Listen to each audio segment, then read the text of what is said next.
नमस्कार मित्रांनो, सुस्वागतम. ठरलं तर मग या आजच्या भागामध्ये आपण बघणार आहोत की तन्वीने आणि अस्मिताने मिळून जो दुर्वाचा हार केलेला असतो, सर्वजण त्यावर हसू लागतात आणि तन्वी आणि अस्मिता यांचा प्लॅन हा फ्लॉप झालेला असतो. त्या खूप चिडतात, आपल्या रूममध्ये येतात. तर लगेच अस्मिता म्हणते की अगं तन्वी, तू पूर्ण आजीची डायरी व्यवस्थित वाचली होती का? त्यामध्ये दुर्वाच्या हाराबद्दल काही लिहिले आहे का? तेव्हा तन्वी ती डायरी घेते आणि अस्मिताला दाखवते. तन्वी म्हणते की हे बघ अस्मिता, पूर्ण आजीने ते स्पष्ट लिहिले आहे की प्रतिमा आत्या असा दुर्वाचा हार बनवायची आणि तो तिने बनवला होता.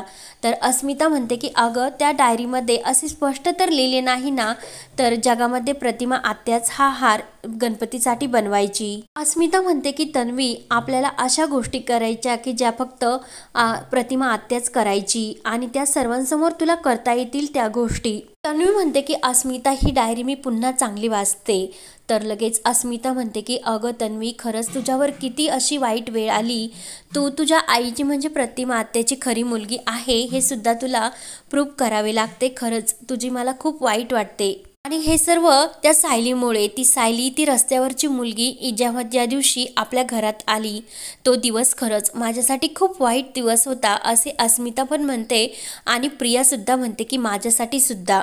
तन्वी म्हणते की हो, तिने माझ्या हक्काची जागा घेतली, पण तिला बाजूला करण्यासाठी मी आता ह्या डायरीचा प्लॅन आपला नक्की अंमलात आणेल. एक प्लॅन फेल झाला म्हणून काय, दुसरा प्लॅन आपण नक्की चांगला करू. आपण जर काहीच प्रयत्न केले नाही तर सर्वजण त्या सायलीला डोक्यावर घेऊन नाचतील. तेव्हा प्रिया आणि अस्मिता दुसरा प्लॅन तयार करत असतात. त्यानंतर सर्वजण आरतीसाठी बसलेले असतात. कल्पना म्हणते की पूर्णाई नैवेद्य तयार आहे, आपण सर्वजण आरती करूयात. तेव्हा पूर्णाई म्हणते, रविराज, आजची पूजा तुम्ही आणि प्रिया सोबत करावी. तर लगेच अर्जुन म्हणतो की का, पूजा ही घरातील कोणीतरी करायची असते.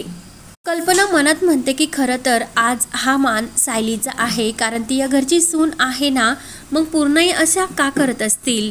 तेव्हा पूर्णाई अर्जुनला म्हणते की अरे रविराज, आणि ते सुद्धा घरातीलच माणसे आहे आणि पूजा ही घरातील माणसांच्याच हाताने होती ना. रविराज काका म्हणतात की अहो पूर्णाई, घरातील जर कुणाला हे मान्य नसेल तर राहून द्या.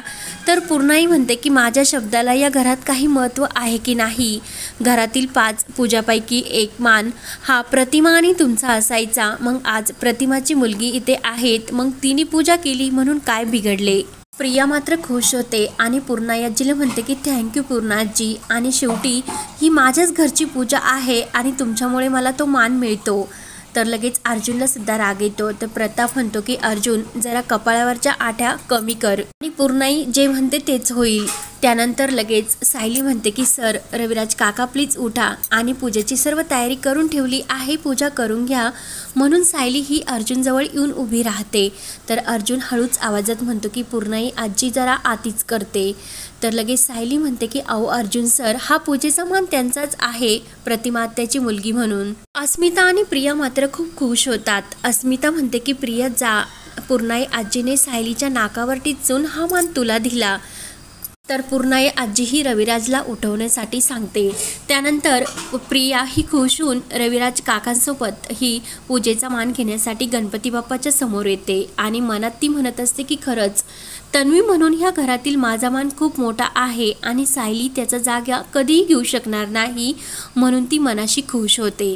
त्यानंतर इकडे साक्षी आणि चैतन्य हे हॉटेलमध्ये बसलेले असतात. साक्षी ही चैतन्याला डोळे मिटवण्यासाठी सांगते, मी तुला जे भरवेन तू ओळखायचे.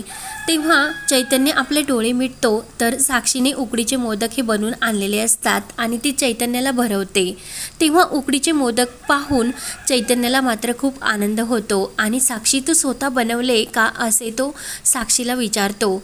तेव्हा साक्षी म्हणत असते की हो, मी तुझ्यासाठी स्वतः बनवले, आणि आता तू मिरवणुकीसाठी म्हणजे गणपती बाप्पासाठी अर्जुनकडे नक्की जाशील, पण पुढच्या वर्षी आपण आपल्याच घरी गणपती बसूयात, आपले लग्न होईल. आणि तू डायरेक्ट लग्नापर्यंत जाऊन पोहोचली का म्हणून तो साक्षीची गंमत करतो। साक्षी नाराज होते आणि तू माझ्याबरोबर लग्न करणार नाही का असे ती चैतन्याला म्हणते। चैतन्य म्हणतो की मी जर तुझ्याबरोबर लग्न केले नाही तर हे आयुष्यभर उकडीचे मोदक मला कसे खायला भेटणार। तेव्हा साक्षी मनात म्हणत असते की या चैतन्याला खिशात घालण्यासाठी अजून मला काय काय करावे लागणार माहिती नाही। त्यानंतर इकडे रविराज काका हे पूजेसाठी लागतात। रविराज म्हणत असतो की दरवेळेस प्रतिमा ही फुलं व्हायची, त्यामुळे आज प्रिया तू तुझ्या हाताने फुलं व्हा म्हणून प्रिया म्हणते की इथे फुलं नाहीत। तेव्हा पूर्णाई आजी ही लगेच ही कल्पना आणि विमलवर ओरडते म्हणे पूजेची तयारी झाली आणि येथे फुलं सुद्धा पूजेसाठी तयार नाही। एवढ्यात सायली ही जास्वंदाच्या फुलांची ही टोपली भरून घेऊन येते आणि पूर्णाई आजी फुलांशिवाय ही पूजा कशी पूर्ण होईल, जास्वंदीचीच फुलं ही बाप्पाला लागतात ना। तेव्हा पूर्णाई आजीला धक्का बसतो आणि प्रतिमा सुद्धा ही जास्वंदीची फुले ही पूजेसाठी घेऊन यायची। हे सर्व क्षण रविराज आणि पूर्णाई आणि घरातील इतर सर्वांना आठवतात। अर्जुन मात्र खूप खुश होतो। पूर्णाई आजी सायलीला म्हणते की तुला हे फुलं आणण्यासाठी कोणी सांगितले होते। तेव्हा सायली म्हणत असते की बाप्पांची पूजा ही जास्वंदीच्या फुलाशिवाय पूर्ण होऊ शकणार नाही, फुलं सुकू नये म्हणून मी त्यावर पाणी शिपडून ठेवले होते। आणि प्रतिमा सुद्धा तेच वाक्य बोलायची। तर सायलीचे जे काही प्रतिमाचे गुण आहे ते बघून पूर्णाई आजी आणि रविराज यांना मात्र खूप आनंद होतो। तेव्हा ते फुलं सायली ही प्रियाला देण्यासाठी देवापुढे येते तर सायलीचा पाय अचानक खाली थोडासा गुंततो आणि ती सर्व सायलीच्या हातातील फुलं गणपती बाप्पाच्या डोक्यावर आणि हातात जाऊन अंगावर पडतात। तर सर्वजण मात्र खूप खुश होतात। प्रिया अस्मिता खूप चिडतात आणि अस्मिता म्हणते की अगं हा मान तुझा नव्हता तरीसुद्धा तू असे बळजबरीने केले। तर लगेच सायली म्हणत असते की पूर्णाई मला माफ करा, माझा पाय कधी अडखळला मला माहीतच नाही आणि हा मान प्रियाचा होता। तेव्हा मात्र कल्पना म्हणते की अगं हा मान सायलीचाच होता कारण ती या घरची सून आहे।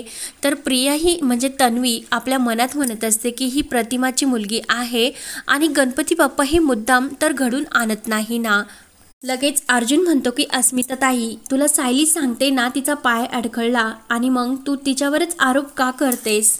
पूर्णाई म्हणते की आता पूजा तरी करून घ्या। तेव्हा रविराज म्हणतो की ह्या मुलीच्या हाताने फुलं तर वाहिली गेली, त्यामुळे आता मी नैवेद्य दाखवतो म्हणून सर्वजण आरती करण्यासाठी लागतात। गणपती बाप्पाची खूप छान अशी आरती चालू असते।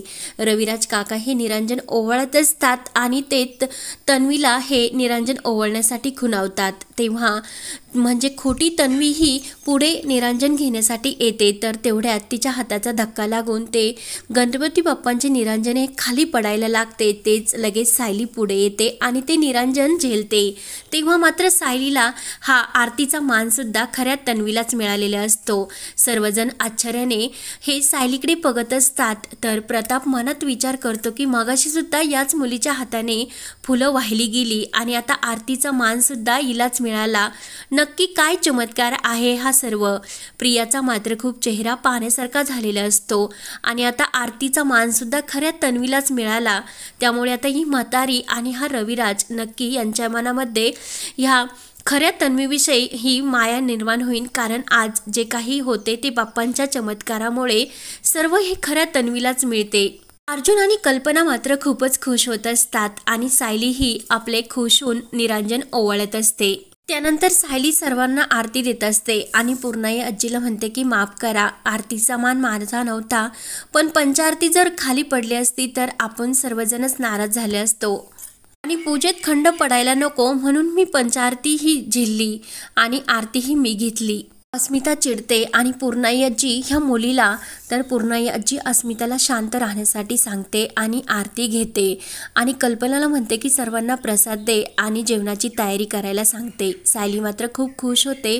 तर हा भाग येथे संपतो। पुढील भागामध्ये पूर्णाई आजी रविराजला प्रियासमोर म्हणत असते की आज जरा वेगळेच काहीतरी चमत्कार घरामध्ये घडतात, प्रतिमा असल्याचे संकेत आपल्याला का मिळतात। तेव्हा रविराज म्हणतो की ह्या प्रश्नाचे उत्तर आपल्याला प्रतिमाच देऊ शकेल। तेव्हा मात्र प्रिया आणि अस्मिता यांचा चेहरा पाहण्यासारखा झालेला असतो। अर्जुन मात्र हे सर्व ऐकत असतो। तर आता पुढे काय काय होत राहणार हे पाहण्यासाठी आपल्या चॅनलला नक्की सबस्क्राईब करत राहा। धन्यवाद।